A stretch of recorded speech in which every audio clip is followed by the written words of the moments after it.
recording. All right. Everyone good? Everyone all right? Yeah, hair's looking all right. All right. All right, man. Set off, Tob. Word up. Listen, everyone, like, I don't know what you want to do. Do you want to call this 101? You want to call this 100 part 2? This is episode 100, part 2. 100 part 2. All right. So we got episode 100 part dose, MIC podcast, man, community content. You get it all here, man. Shit, we're back. We're back in the fucking crib. You feel me? Fresh off.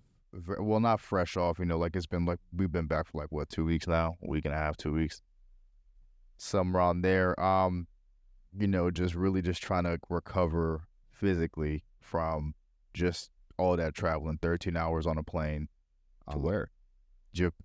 Tokyo, Japan. Yeah, if you guys didn't know, we are fresh off our trip from Tokyo, Japan, where a lot went down.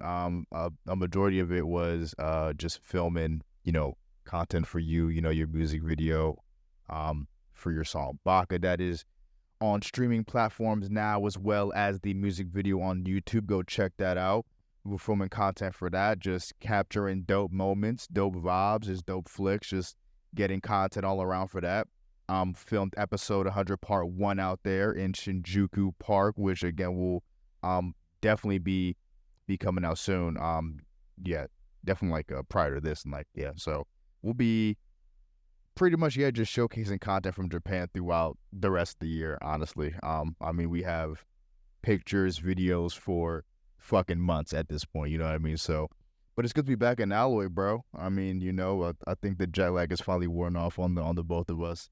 It was definitely having its way there for a little bit. Like, it was fucking me up a lot, but you know, we're back in Alloy. How you feeling? How you digesting everything? You wanna kind of get into things? And yeah, let's start off. I mean, let's scale back now, because, you know, episode 100 part 1, it was day 2 that we were in Japan whenever we filmed that.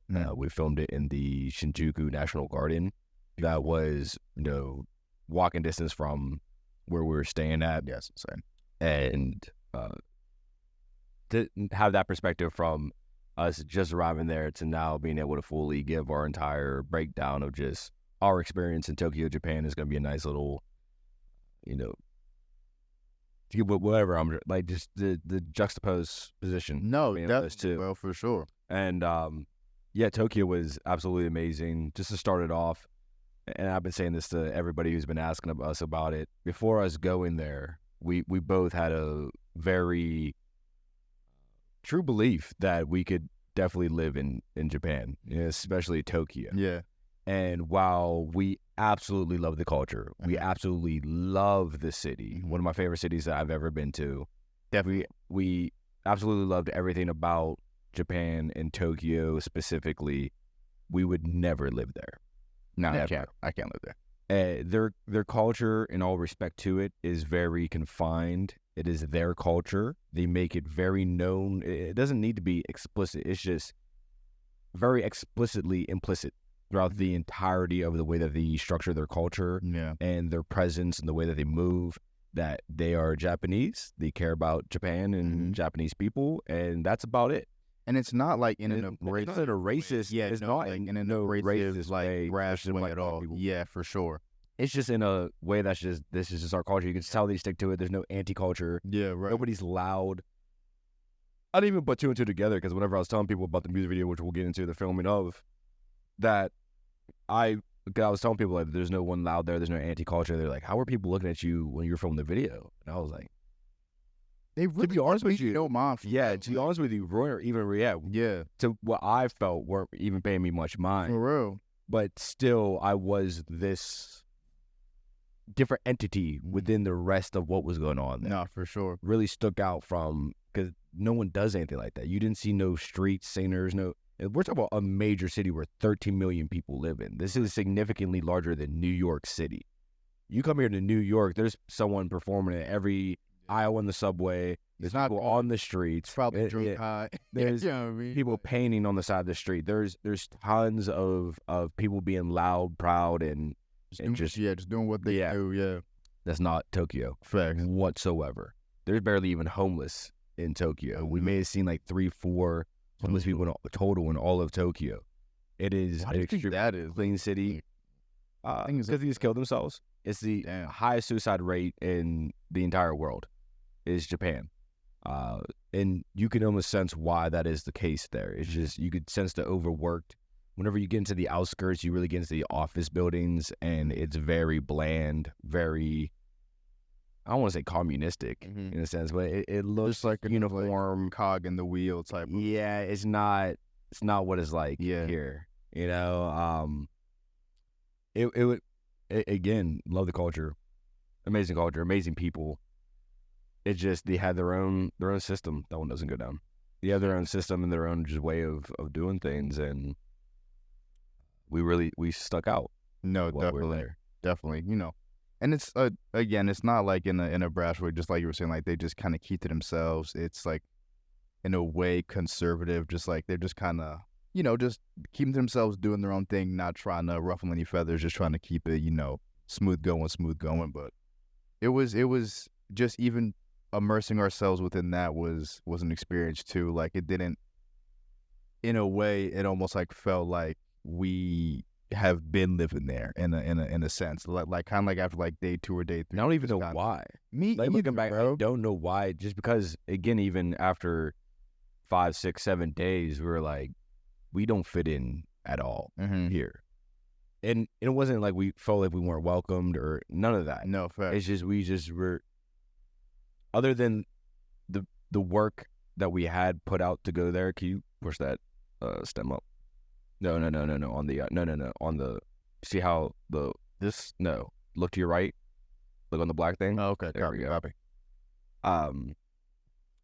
No, after all those days, but other than the work that we were doing there, it really didn't. I was like, where else do we fit in here? Yeah, where else do we fit in like, here? bro, And like the answer really was that we just didn't. You know, we just did not fit in there.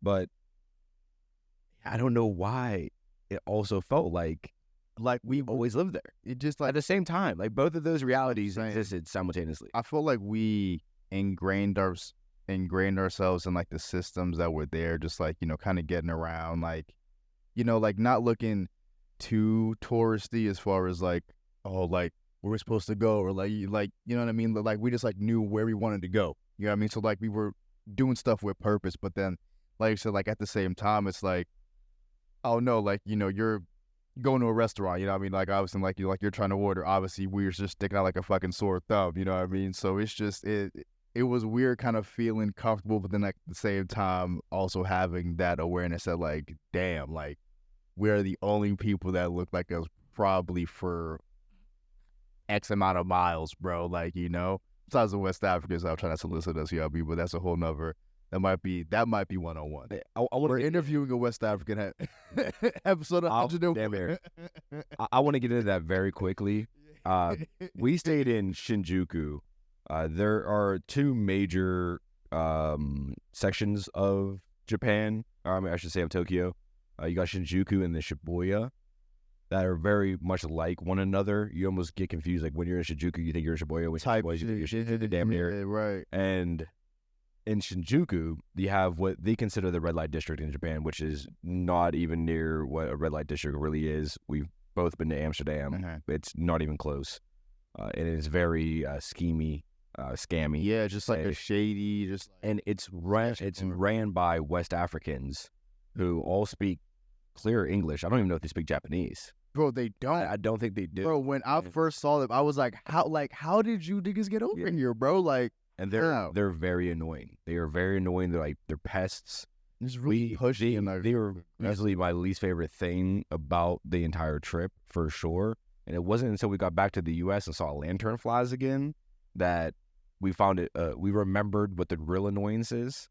I would much rather chill with a West African and Capuchico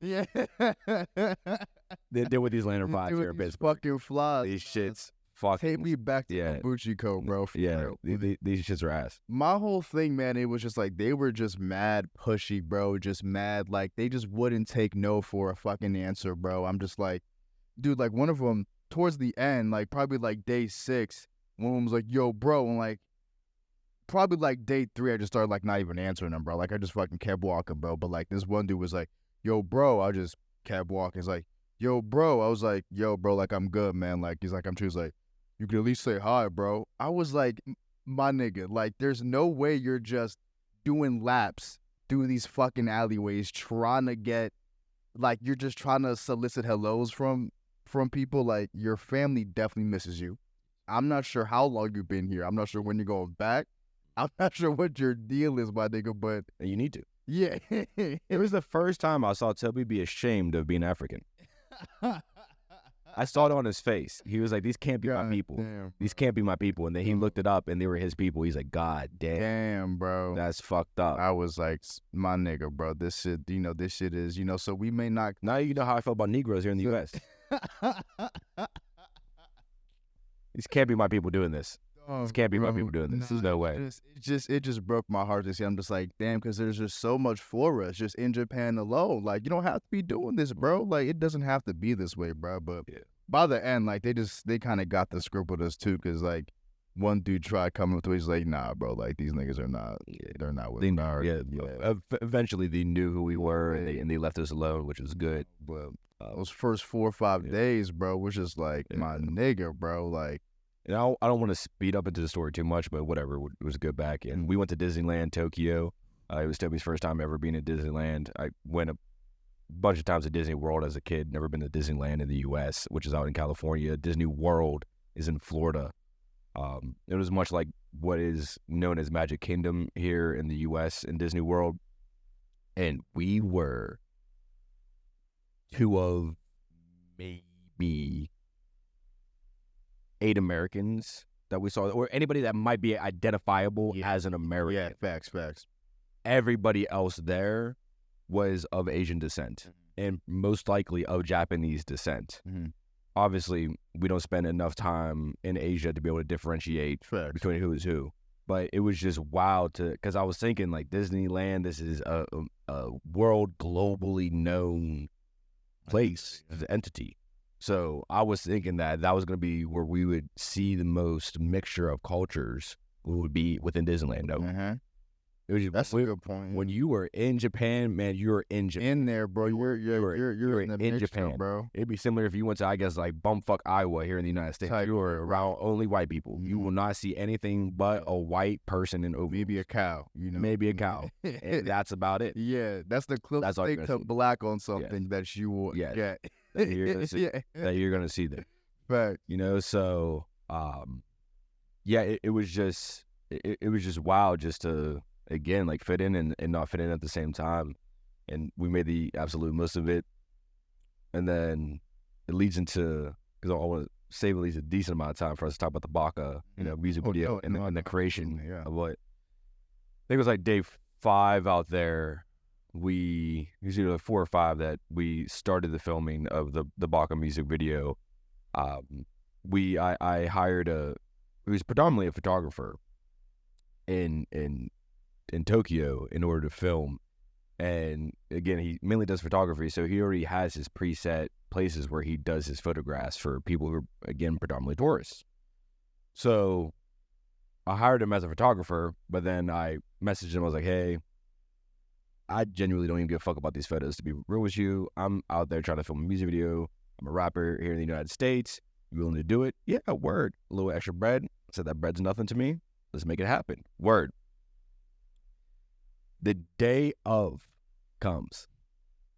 You and I did something in the morning. I don't know what we did in the morning that day. Trying to keep it as light as possible, just knowing we had to come. That may have been, I think may have been the day when we went to the Overlook.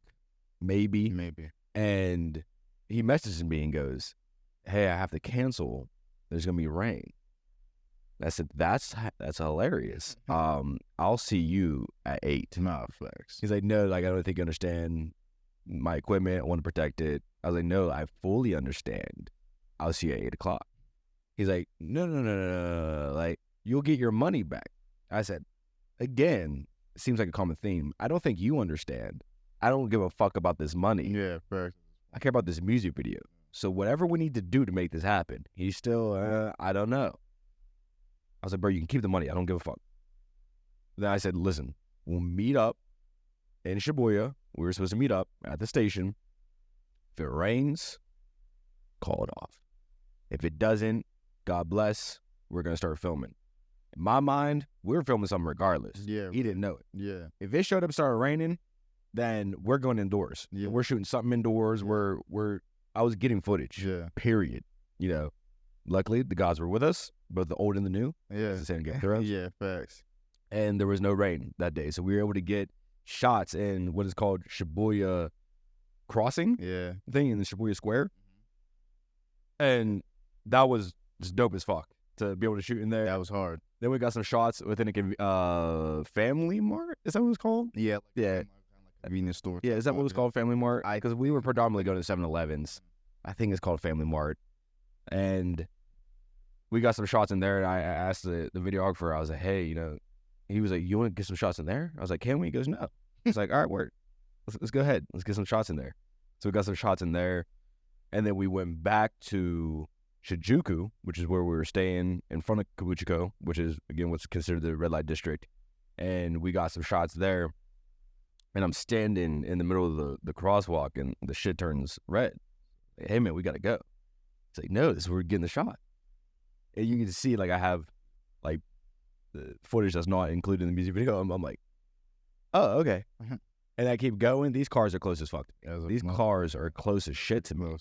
Mad close. Yeah. And I'm like, God damn, I'm about to die. We're about to get this on footage, me dying. I'm like, this video about to be popping. It's about to be lit. About to be dead. Yeah. You know, we're about to have my first what's it called? Posthumous? Yeah, posthumous. Posthumous? Yeah. Hopefully. Yeah. We either one of us were really right or we're both dumb as fuck. No. It's this. Posthumous. Posthumous. So not posthumous. Posthumous. Post Malone video. Post Malone. The first Post Malone showed up. Yeah. Posthumous video. Yeah. So luckily that didn't happen. I'm alive. Hi. Still here. And we were able to get dope ass shots. Yeah, bro, just like the way they drive in Japan is so like it's control, but it's not control. Cause like they'll just go like if they're just like, man, like you're fucking moving too slow, like they'll just, you know what I mean, like zoom. So like they gotta go. Yeah, they gotta go. Major city. They were moving. Still not as bad as New York by any means, or Philly for that. Driving in New York is crazy. Mm-hmm. But yeah, so we were able to get those shots, and then the next day was, ironically, almost the more trickier one. So for anybody who doesn't know, look it up. Team Labs Tokyo. I'm assuming that they have some in other places, but essentially what it is, it's an entire facility, and it's all supposed to be integrated into one, but each room has its own immersive art. So the entire room is the art piece, and you're in the art piece. And you got to take your socks and shoes off before you enter. You're supposed to wear shorts. Yeah. You if you have pants on, you roll them up. Yeah. And then there's even a room where you're literally knee deep in water. Fact, bro. Fact. Just to get into the joint, there's like an entire water section where your feet are, you know, going through water. Insane. So I planned a couple months before we left to shoot footage in there, and I'm showing people what this looks like. Again, please look this up on YouTube. It's absolutely incredible. And I was like, no, I'm getting footage in there. They're like, how are you gonna do it? I'm like, I don't know, but I'm gonna plan this shit out. So I started planning.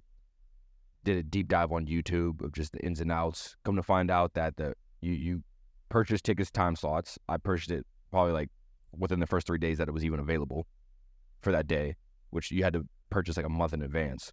I found out that you buy the 9 a.m., which is whenever it opens, you buy the 9 a.m. tickets, but then you need to get there an hour before it even opens in order to be amongst the first group to go in there. Because then after that point, then they let you in group by group. So I was like, all right, so we gotta get up, we gotta get there, we gotta be there by 8.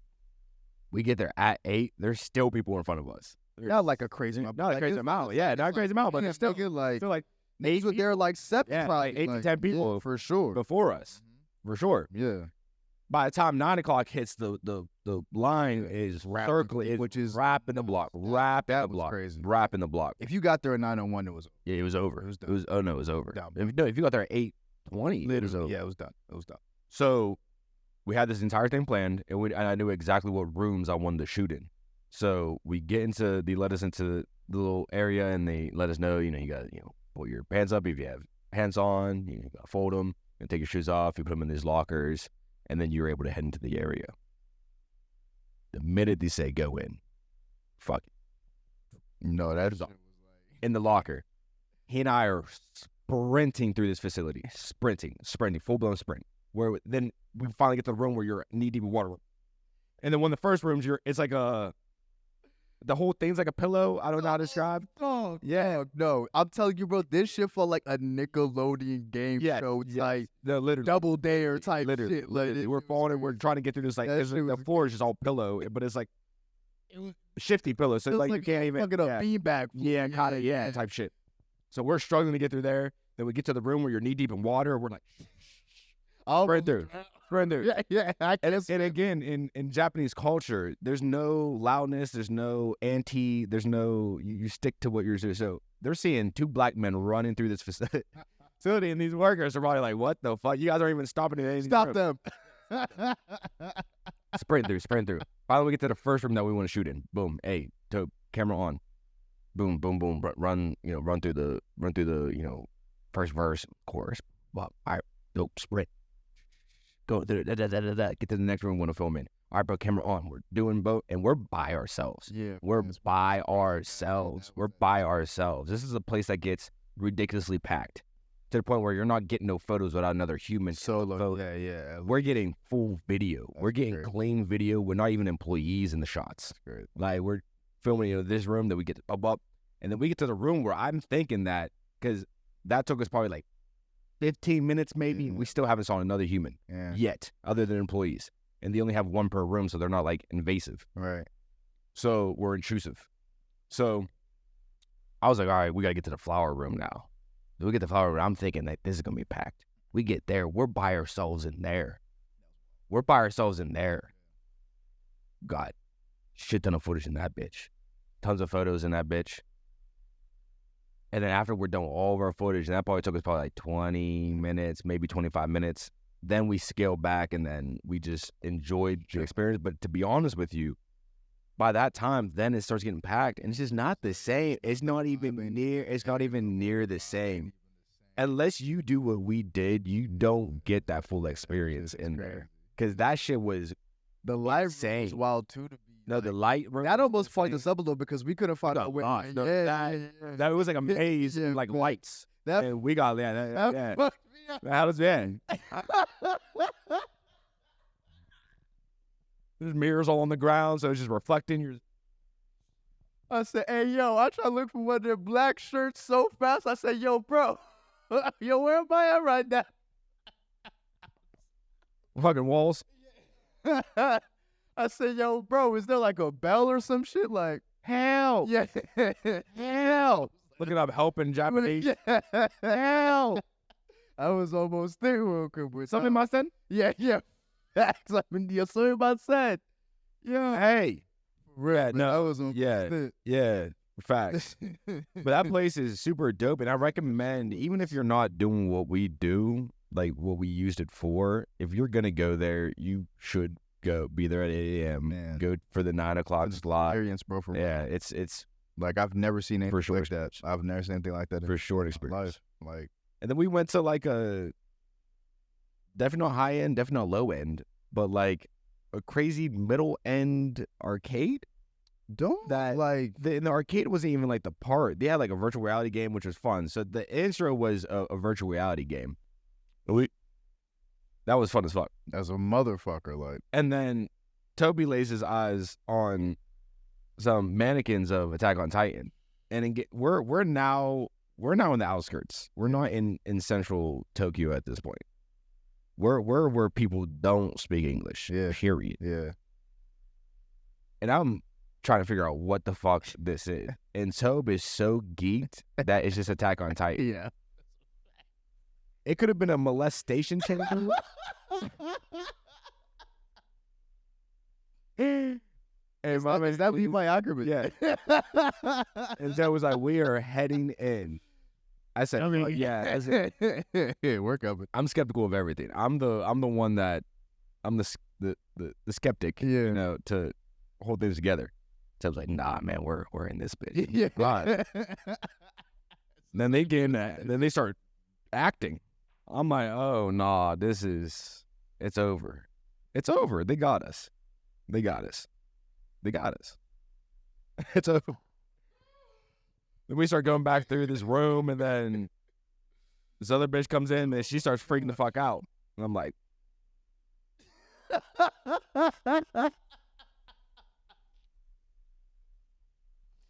hey, oh my gosh.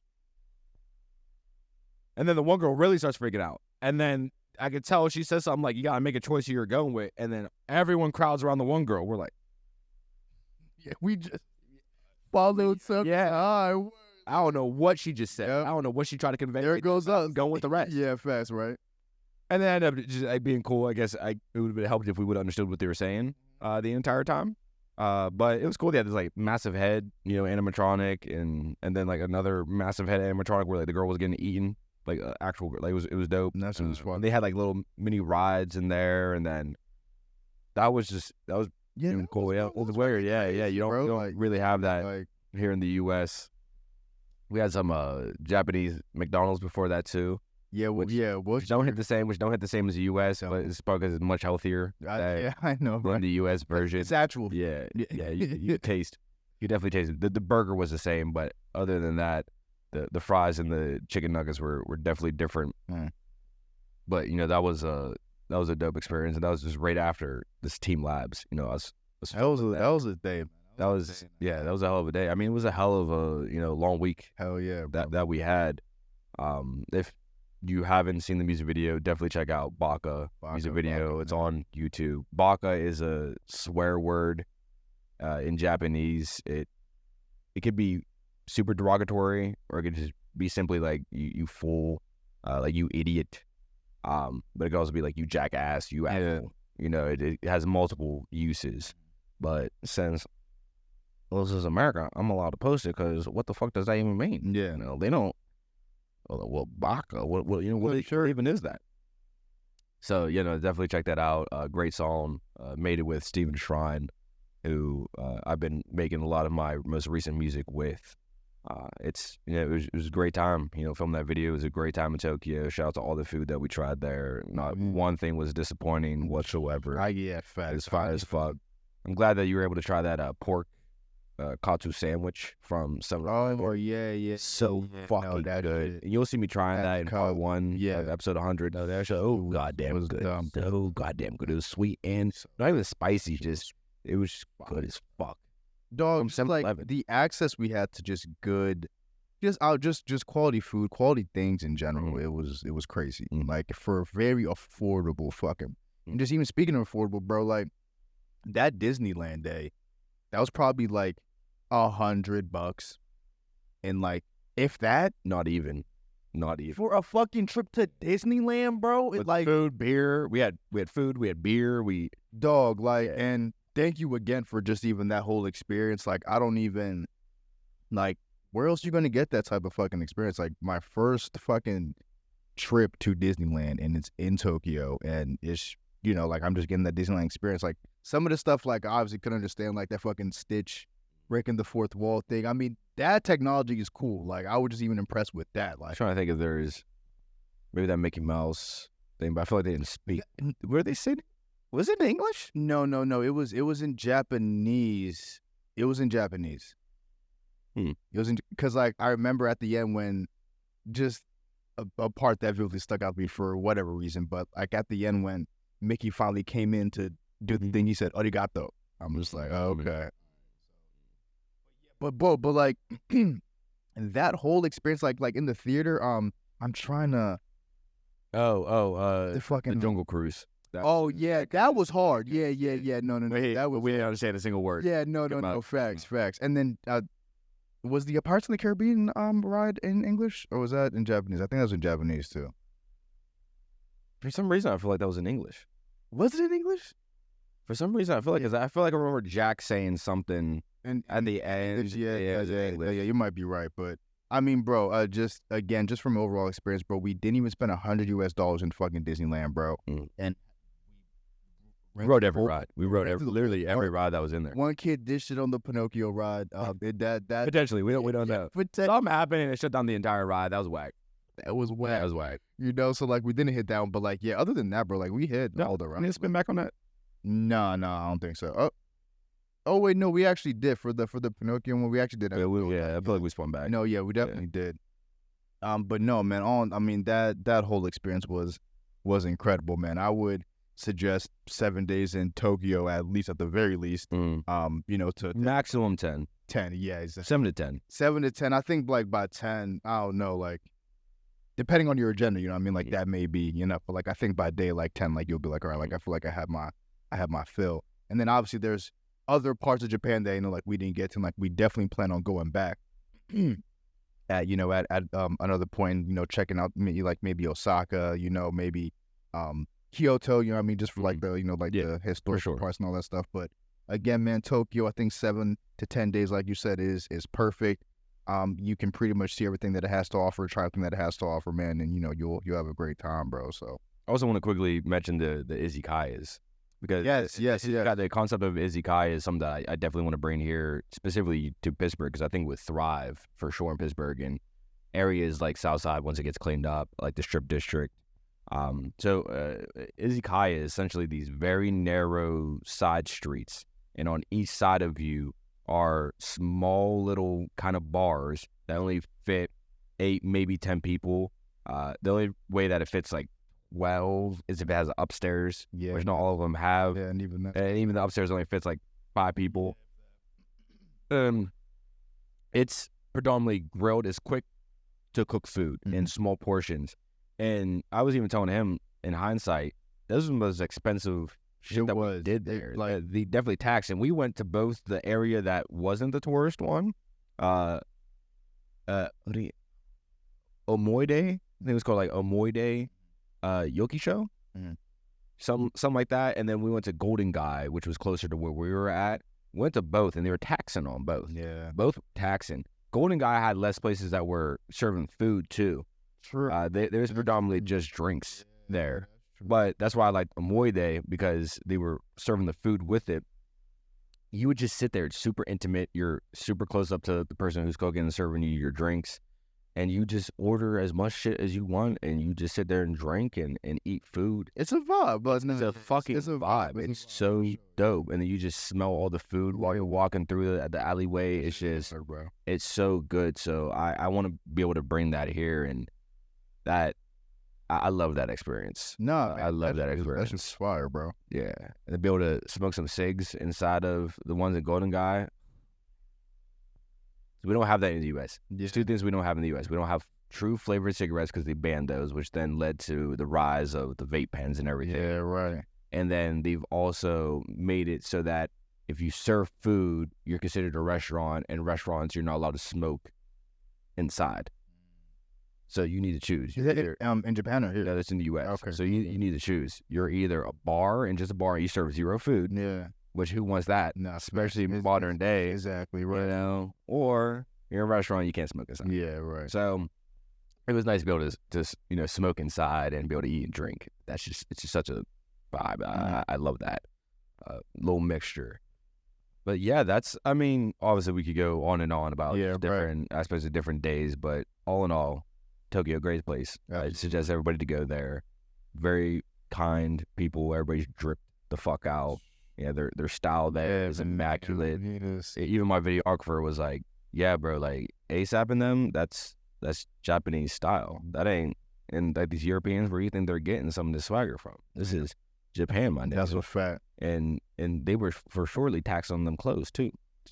For surely. Hey, listen, just for anyone that's Zara is not the same. It's not the same. It is not the same. Don't go to Japan expecting a Zara experience. No. Cause it's not Zara. I dropped $100 on my outfit for the video, and over there our money's way stronger than the yen, so you could get away with spending $30 and get a lot in return. And get a haul. Get a haul. And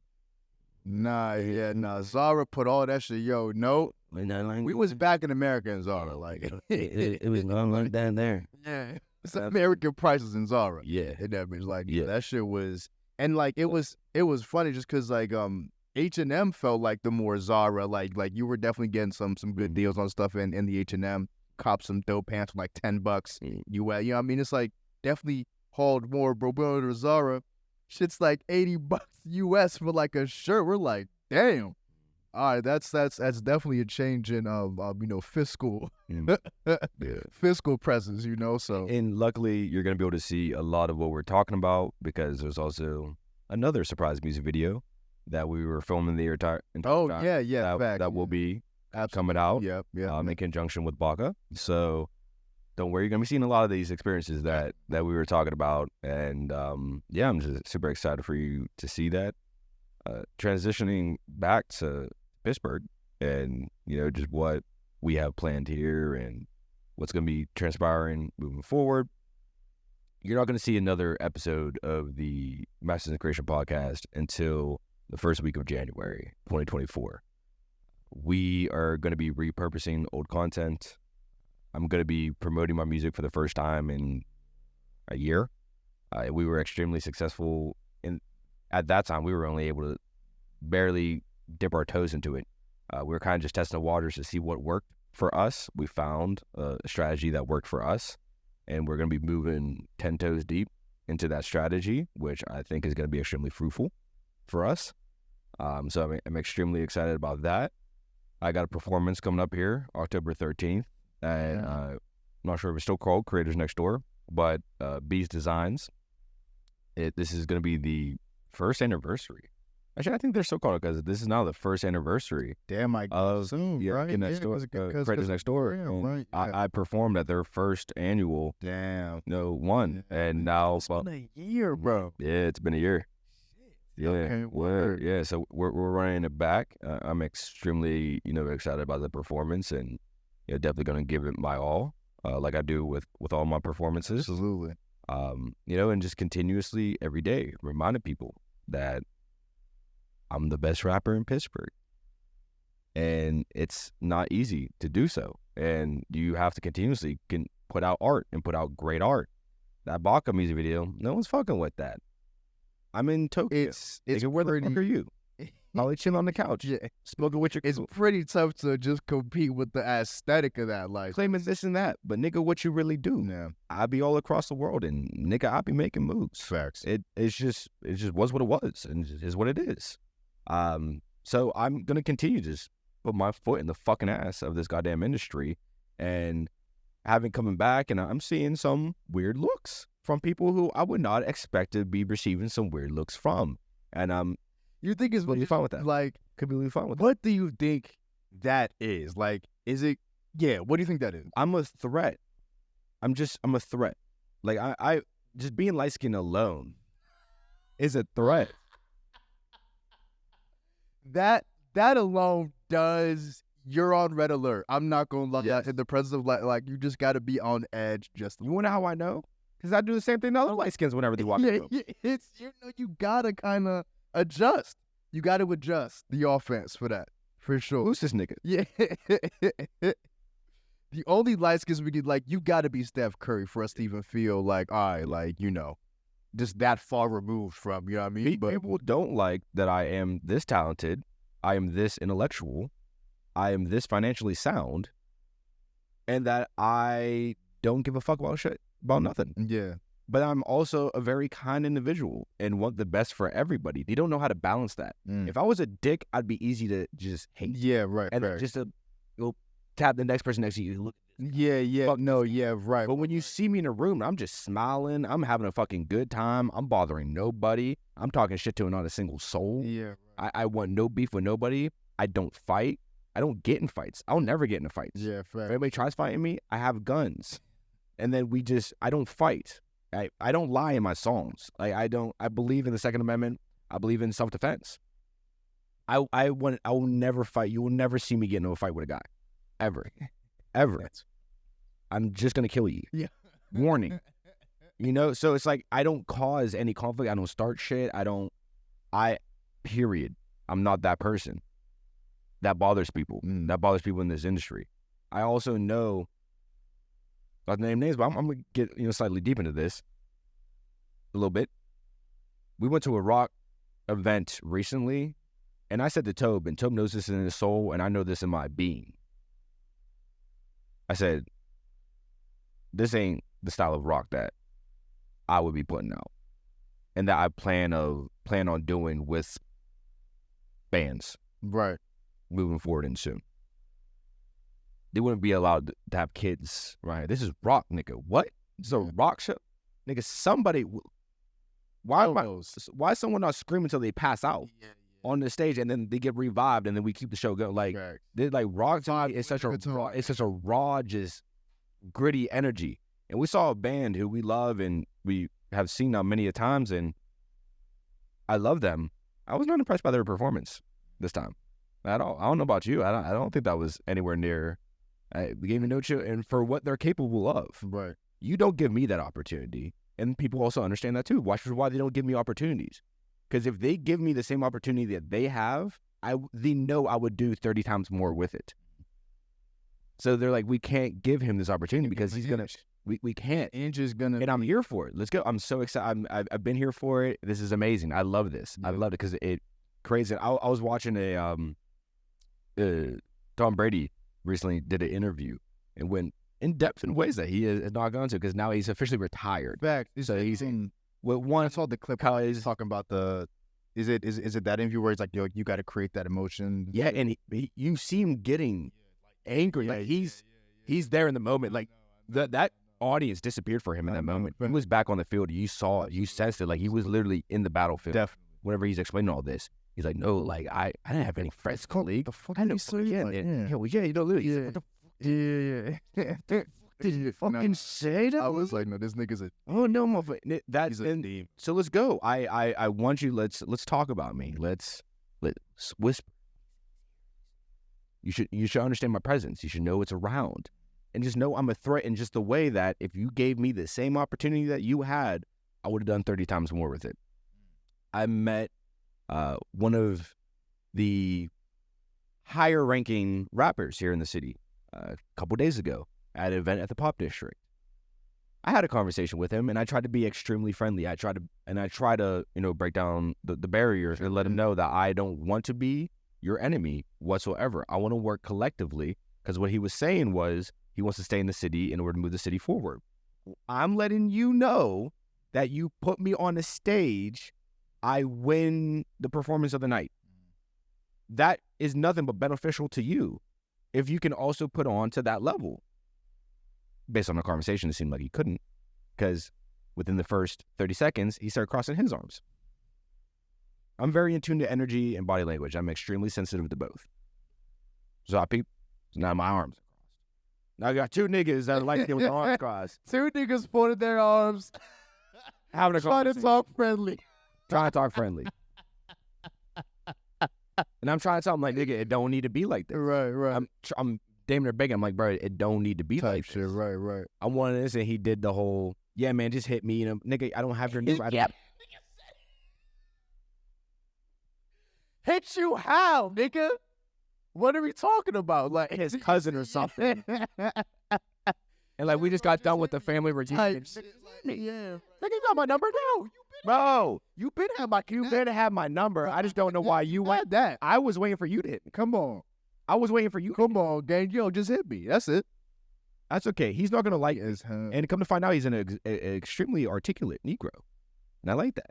Because now we see, because he understood, I can see the understanding, and then I can see the range of emotions on him. Yeah, right. And at first, he was like, oh, fan, and somebody that's just, or maybe he's a rapper and he's just trying to get a collaboration with me. I said, no, I don't want to collaborate with you on music.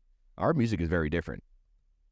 I want to collaborate with you to move the city forward. And by the way, you and me are one of the few rappers here in Pittsburgh that were been able to garner millions of streams. You and I are in a very small room. So how are we going to move this entire industry forward? All right, nigga. All right. Yeah, right, dog. Yeah. All right, bro. Yeah. So it's fine. It's fine. I'm extremely excited to keep moving forward. Right. To keep moving all of us forward with together in mind. Yeah, right. I'm just excited to see how all that plays out. And like I said, we have a very effective marketing strategy that we have found that works for us. Correct. And we're going to be implementing that over these next couple months. Those numbers are going to be going up very soon and very rapidly. And then the conversations just continue to get different from there. And I can announce now, I'll be working on a project periodically as these months go on.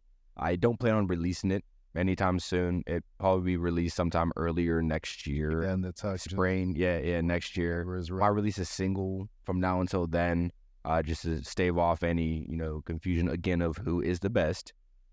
But I'm just to stave off, because you got to stave at times. Just stave. And I'm going to be putting together for the first time in years a show. I'm going to be the person that's going to be curating the entire show, and I'm going to make sure that it is the best musical show that has been curated here in Pittsburgh in a long time. You got any early early candidates for a venue? Yeah. I got a couple people that I'm going to be having those conversations here very soon of where that event is going to be taking place. But that's hard. Yeah, that's going to be great. And again, it's just time for me to put my foot in the ass of this industry and let everybody, I don't care what genre you're in, everybody know that I am here and I am the master in creation. I'm not the master in rap. I'm not the master of videography. I'm not the master of music video. I'm the master in creation. I just the master at creating. Mm-hmm. All respects to Tyler, the creator. Right. He's a god in the industry. Right. I respect him. I love him. My name has nothing to do with his. Right. It's just I'm the master in creation. So I'm continuing to be excited to be able to move forward with that. Again, we're going to be back come January. You'll get new episodes of the Masters of Creation podcast. Probably going to be in the same format that we have been running it, but I think we're going to play around with some different ideas and different things too. But like always, community and content, you're going to get it all here. Thanks. Let me see. We have my great-grandmother, her birthday today. So we have a little dinner that we need to go to that is not close to here. So Tobi Keen, I'm going to give you the honors. I know you wrapped up, part one officially, but give them the final send-off. Nah, for sure, man. Yo, episode 100, part dose, man. Thank you again to everyone. You're going to hear me say in the first part, but again, everyone who was stuck around for 100 fucking episodes to watch this podcast evolve, to see all our guests, to get their perspective on life, the way they create their life story, all that good stuff, man. Thank you so much. We'll see y'all in January, man. Episode 100, part 2, community content. Yeah, you get it all here, and we're out, man. Peace.